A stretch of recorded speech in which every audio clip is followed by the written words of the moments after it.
Welcome back. Well, let's take you back to the United States now, where it's a tight race between presidential candidates Kamala Harris and Donald Trump. My colleague Xoli Mngambi is in Washington, D.C. and joins us live. Xoli, from my side, a good evening to you.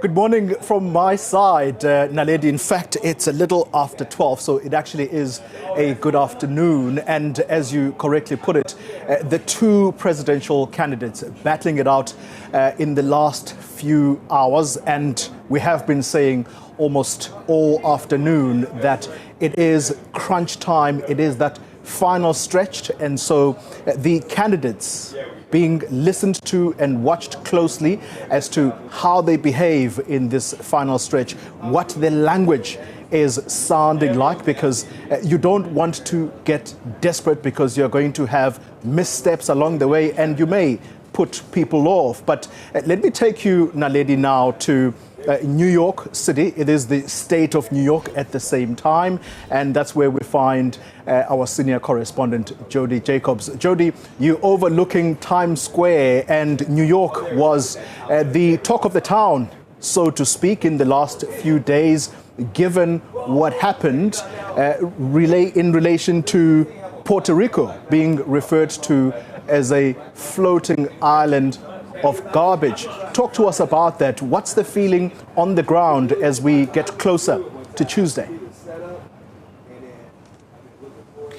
Indeed, Xoli, and good afternoon to you too, here from New York, from the city where dreams are made of, as they say, and both candidates obviously hoping that their dreams will be made here in New York. It's originally technically a blue state or a democratic state. However, both Kamala Harris and Donald Trump have, over the last couple of weeks, been on the campaign trail here in the state and in the city. Donald Trump, as you're saying, having that big rally here at Madison Square Gardens. Many people will know Madison Square Gardens as this huge arena, sports arena, massive, where a lot of stars have performed over the years. He held that rally here in New York, trying to get people in New York to, in fact, vote and try and see whether or not, in fact, he could turn the state red. But history has shown that this is a blue state, and it will possibly remain that way according to the polls. But it was also there that Donald Trump, of course, where a comedian during that rally had made that that utterance about Puerto Rico being a garbage island in the middle of the ocean. And that, of course, sparking a lot of debate, a lot of conversations, a lot of headline news the next morning. Because as you say, and you and I have spoken about this, it's all about the theatrics about this election. And so whatever each of these candidates say at any given time during their rallies makes news the next morning or that very same night. And you'll see it all across the television screens in the US, of course, as these utterances are in fact made. So a lot hinges on the battleground states, not necessarily New York. And so these candidates, as I say, are out rallying during the course of today, as we got one day left before that poll.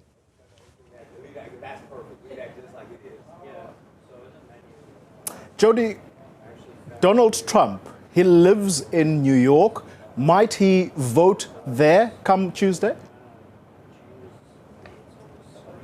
No, Donald Trump will not be voting in New York, even though he's got a lot of businesses here in New York. We know the Trump Towers are here in New York. And so a lot will be hinging on that. He makes a lot of, movements in New York. But we know that from reports that he will be voting in Palm Beach in Florida. That's when Donald Trump will be making his mark. He's not doing an early vote. He is, in fact, going out on Tuesday to go and vote, Xoli.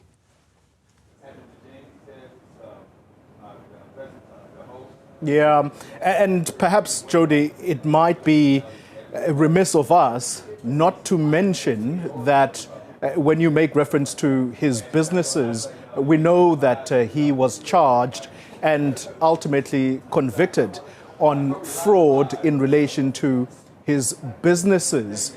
And there is a lot of talk as well about if he were to return to the Oval Office behind me here.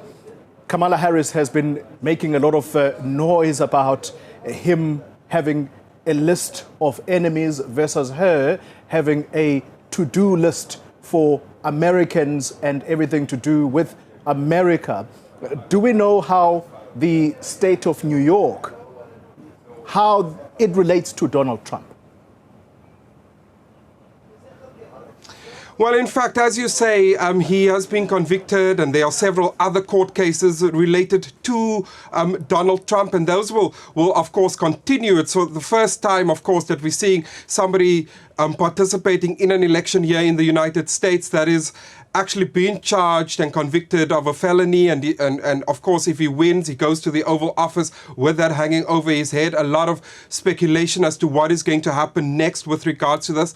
A lot of these court cases also happening in the state of New York, which is in fact a blue state. It's a Democratic state, and so he's continuously said that these were politically motivated charges that have been brought against him. So it's going to be a wait-and-see game if, in fact, he wins and gets into that Oval Office following Tuesday's vote, how he will be dealing with these particular charges and what will happen next with regards to that. New York, the state of New York and the prosecutors in New York, very confident, in fact, to continue with those court cases against Donald Trump, even though he will become president. But if he, in fact, gets into that Oval Office, whether he will, in fact, use his presidential powers to try and dissuade these prosecutors from continuing these particular court cases and charges against him.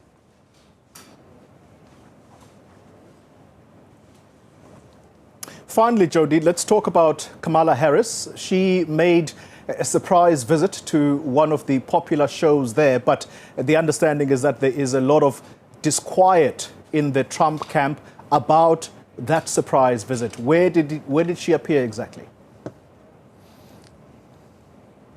Indeed, Xoli, and a lot was being spoken about this during the course of the morning and overnight. 3 million or so viewers tuning in on Saturday night as Kamala Harris, of course, making that a surprise appearance on the very popular, globally watched show called Saturday Night Live. Her plane was in fact headed to Michigan, where she is participating in a last sort of rallies in that battleground state, but was rerouted here to the Big Apple, where she participated in a skit on the show. The show is a massive deal, getting millions and millions of viewers on a Saturday night. And what's interesting about her stop here is that it was in fact a surprise appearance. Nobody knew that it was going to happen.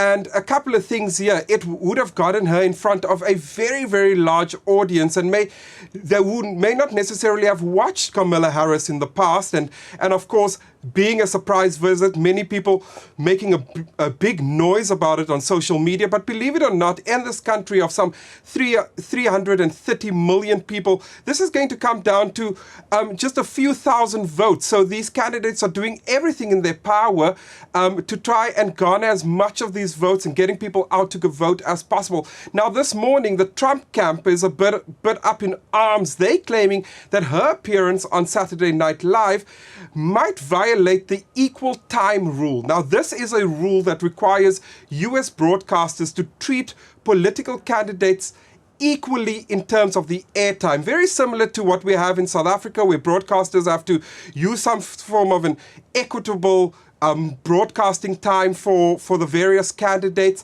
and the same applies here. So the Donald Trump campaign making a lot of noise about this, saying that Donald Trump was also not invited to Saturday Night Live, which is seen as such a huge platform for any of these candidates to appear on.